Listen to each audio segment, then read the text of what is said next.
C'est très important de participer à Solutions Solidaires parce que dans ce pays, ça foisonne d'initiatives et de projets. On est toujours très pessimiste en France, mais en vérité, il se passe plein de choses. Alors certes, la période est dure, elle est compliquée, il n'y a pas de problème, mais malgré tout, il y a encore des gens, et surtout des citoyens, qui agissent, qui réfléchissent. Et on a plein d'exemples dans le département de la Nièvre de ce qui fonctionne. On est capable de faire avec les habitants des épiceries citoyennes, on réouvre des commerces dans des villages de 150 ou 200 habitants. Avec le projet Territoire Zéro Chômeur, on a réinventé un service public citoyen de l'emploi. Ce qui importe pour les élus locaux, ce qui importe pour l'État, c'est d'écouter, écouter et encore écouter.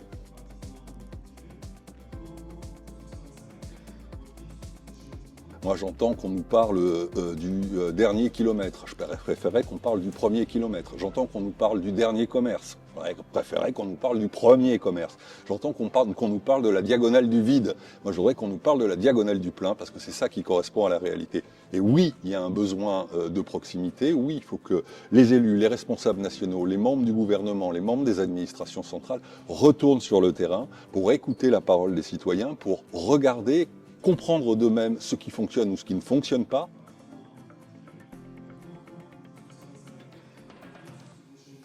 Il y a un besoin énorme dans ce pays de remettre la démocratie à l'ordre du jour. Et ça se fait à la fois au niveau local et au niveau national. On sait aujourd'hui mettre autour de la table les grands distributeurs, les producteurs agricoles et les consommateurs. Si on recrée des lieux où on peut assumer de la controverse tranquillement en s'écoutant, on sera capable de construire du consensus et du compromis et donc de faire vivre la démocratie.